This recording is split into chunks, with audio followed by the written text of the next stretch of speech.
Bayangkan kau berdiri di puncak dunia, karya cemerlang, impian dalam genggaman, hidup serasa sempurna. Lalu, dalam satu malam semuanya lenyap seperti pasir yang lolos dari jemarimu.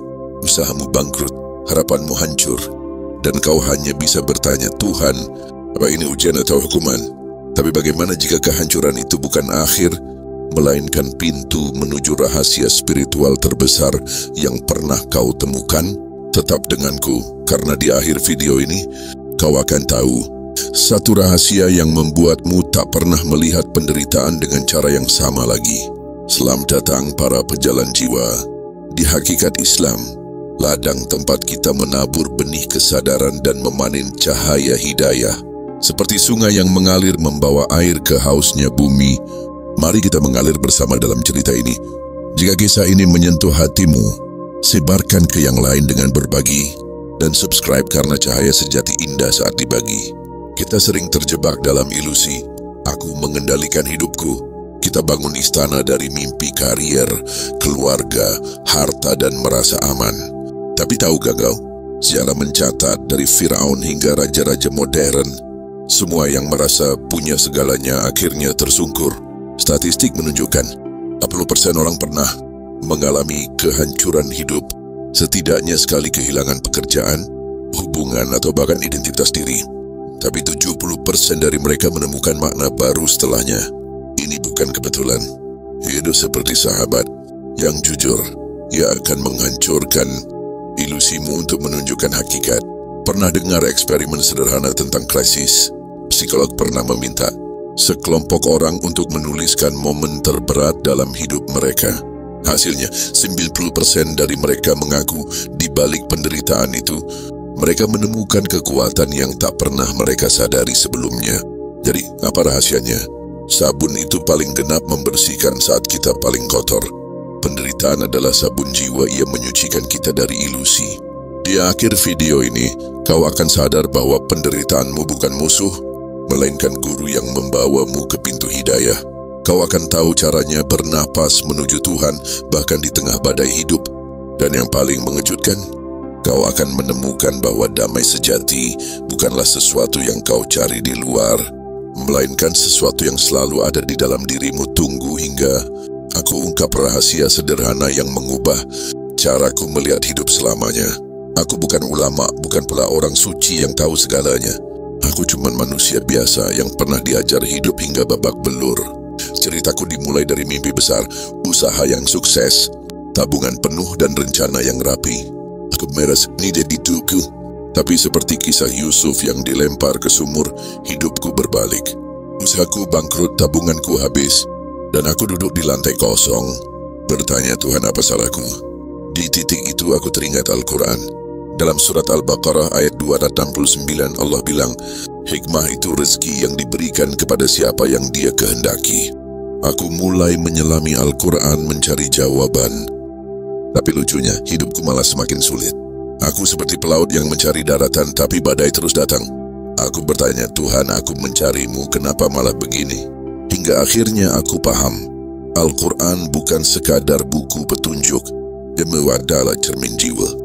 Dalam surat Asy-Syarr ayat 5-6 Allah berjanji, sesungguhnya bersama kesulitan ada kemudahan. Bukan apa yang datang kepadaku yang penting, tapi bagaimana aku menanggapinya. Aku belajar bahwa kekuatan sejati bukan dari harta, jabatan, atau orang lain, melainkan dari dalam diriku. Sejarah mencatat kisah serupa. Nabi Ayub kehilangan segalanya, harta, anak, kesehatan, tapi ia tetap bersabar dan menemukan hikmah. Di abad modern, Nelson Mandela dipenjara 27 tahun. Tapi dari sel sempit itu ia menemukan kekuatan untuk memaafkan dan memimpin. Aku bukan Ayub, apalagi Mandela, tapi aku belajar dari mereka. Penderitaan adalah guru yang tak pernah bohong. Aku bukan orang yang tahu segalanya, bukan pula seseorang yang bisa melakukan banyak hal, apalagi menganggap diriku siapa-siapa. Tapi aku diinggit bercerita tentang pengalaman hidupku, tentang luka dan cahaya, tentang pasrah dan damai. Semoga ada sesuatu di sini yang bisa kau ambil, yang bisa menyentuh hatimu. Dulu aku punya banyak mimpi, meraih ini dan itu, dan ya, beberapa di antaranya tercapai. Tapi di puncak segalanya, tiba-tiba aku merasa kosong. Satu persatu semua yang aku bangun runtuh. Usahaku bangkrut, impianku berjatuhan, dan aku mulai bertanya, ada apa ini? Apa yang salah? Aku teringat kisah kiai yang pernah aku baca, bahwa banyak orang menemukan petunjuk justru setelah melewati masa sulit. Ternyata aku sedang menjalani kisah itu sendiri, bukan sekadar dongeng, tapi bagian dari hidupku. Saat semuanya terlepas dari genggamanku, aku merasa seperti Tuhan sedang melepaskanku dari segala yang kupegang erat. Dalam Al-Quran, ada ayat yang mengatakan bahwa kitab ini untuk orang-orang yang disucikan. Mungkin inilah penyuciannya aku dibuat jatuh, dilucuti, sampai aku tak lagi merasa memiliki apapun yang bisa menolongku. Dulu aku pikir aku punya ini, punya itu, tapi ternyata semua itu ilusi. Dan yang menarik, setelah semuanya hilang, aku mulai belajar. Aku menyelami Al-Quran mencari jawaban. Tapi lucunya hidupku malah semakin sulit. Aku jadi bertanya lagi, apa yang kupelajari ini benar? Hidupku yang dulu serba mudah berubah jadi penuh ketidaknyamanan. Tapi justru di titik itulah aku menemukan perubahan. Aku mulai paham bahwa bukan apa yang datang kepadaku yang penting, melainkan bagaimana aku menanggapinya. Al-Quran bilang hikmah itu rezeki. Dan aku belajar bahwa mau sakit atau sehat, punya uang atau tidak, kekuatan sejati itu ada di dalam diriku, bukan dari luar. Itulah kenapa aku tertarik mempelajari spiritualitas. Bukan karena aku pintar, tapi karena aku babak belur mentok ke sana, jeduk ke sini.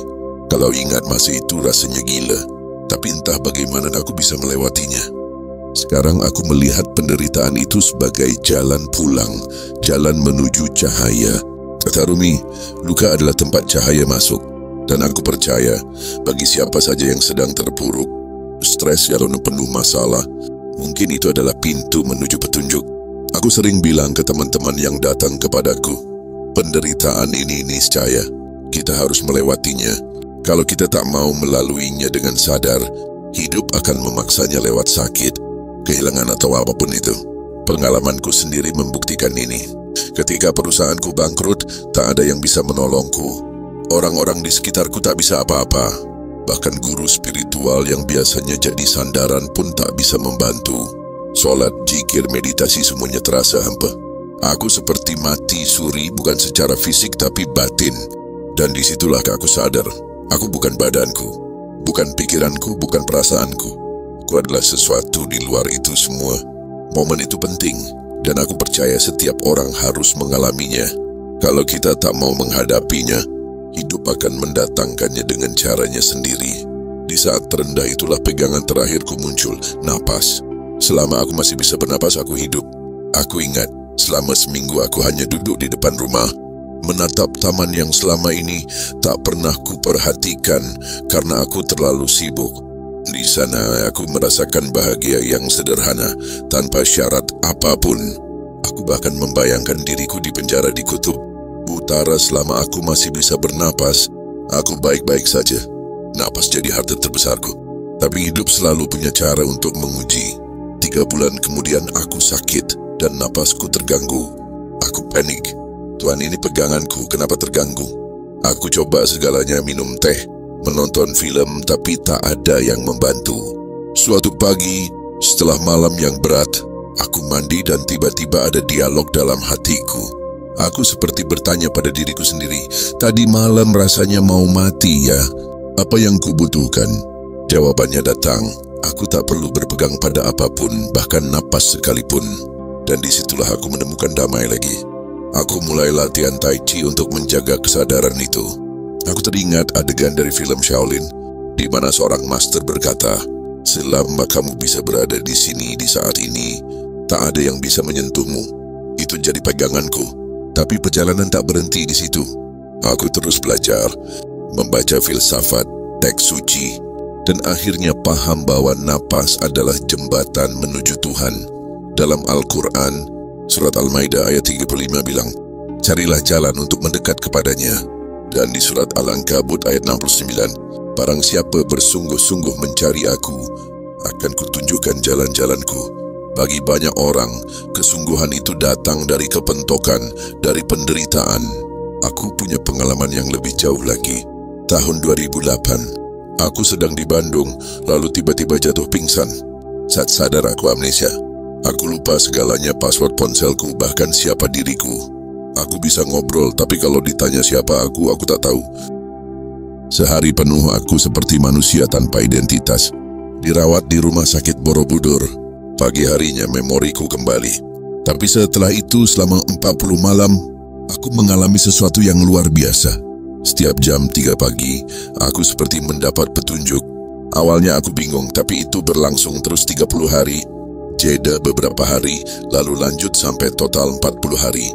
Belakangan seseorang yang tak ku kenal bilang, itu 40 hari ya. Aku baru sadar ada pola di situ.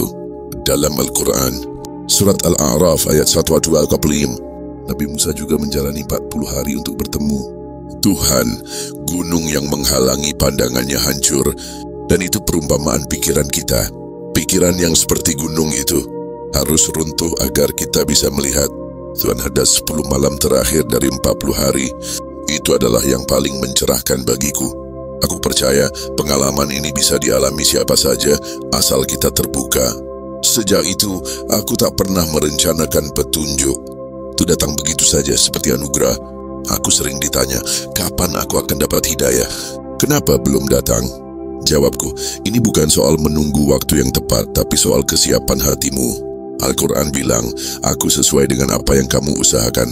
Tapi usaha itu bukan sekadar kerja keras, kadang kita harus sampai ke titik mentok.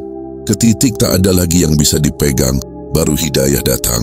Setelah semua itu, aku belajar bahwa pasrah, sejati atau Islam dalam bahasa Al-Quran, bukan sesuatu yang bisa dipaksakan. Aku tak bisa bilang, aku ingin jadi orang pasrah, lalu berusaha keras untuk itu. Pasrah itu datang saat aku benar-benar tak punya pilihan lain. Saat aku dibantu kasih sayang Tuhan untuk sampai ke titik itu. Disitulah hidayah terbuka, pencerahan dimulai. Dan aku sadar, penderitaan adalah koin dengan dua sisi. Di satu sisi ada kepedihan, di sisi lain ada kedamaian yang tak bisa dijelaskan. Saat kita pernah merasakan pasrah total itu, kita bisa kembali ke sana kapan saja. Setiap kali batin bergolak, aku kembali ke napas, ke diam, ke Allah. Itu seperti lembah damai yang diceritakan dalam kisah Nabi Musa, tempat tanpa batas. Tempat aku mendengar la ilaha illallah, dan dari sana damai itu terpancar dalam hidupku. Tapi Islam bukan cuma soal label di KTP, bukan sesuatu yang permanen yang bisa kita klaim begitu saja. Islam adalah sikap hati yang terus berubah. Di surat Al-Hujurat ayat 14, Nabi bilang, iman belum masuk ke hatimu. Jadi Islam itu ada di hati, bukan di dompet atau identitas sosial. Pagi kita bisa merasa pasrah, sore bisa tertutup lagi. Makanya yang penting adalah saat ini posisi hatiku sekarang, bukan masa lalu atau besok. Semua ini anugerah, bukan hasil usaha semata. Nabi Muhammad pernah bilang, aku tak bisa masuk surga hanya dengan amalku, tapi karena kasih sayang Allah. Anugerah itu diberikan kepada semua orang, asal kita bersedia membukanya. Apa yang kita lakukan hanyalah melepaskan hambatan di hati, bukan menukar usaha dengan hadiah. Aku melihat Islam dalam 3 lapis. Pertama, identitas sosial agama yang kita anut, lengkap dengan ritualnya. Kedua, hakikatnya pasrah total yang membawa damai. Ketiga, esensinya kedamaian universal yang bisa dirasakan siapa saja, bahkan mereka yang tak menyebut dirinya Muslim. Aku pernah bertemu orang ateis atau agnostik yang hidup selaras dengan hukum semesta, dan itu Islami dalam makna sejati. Jadi Islam adalah jalan indah untuk membawa harmoni ke diri sendiri, ke orang lain, ke alam semesta. Al-Quran mengajarkan kita untuk terus kembali ke sikap hati itu. Aku harap dari obrolan sederhana ini ada hikmah yang bisa kau bawa pulang. Bayangkan hidup seperti laut. Kadang ombaknya tenang, kadang mengamuk.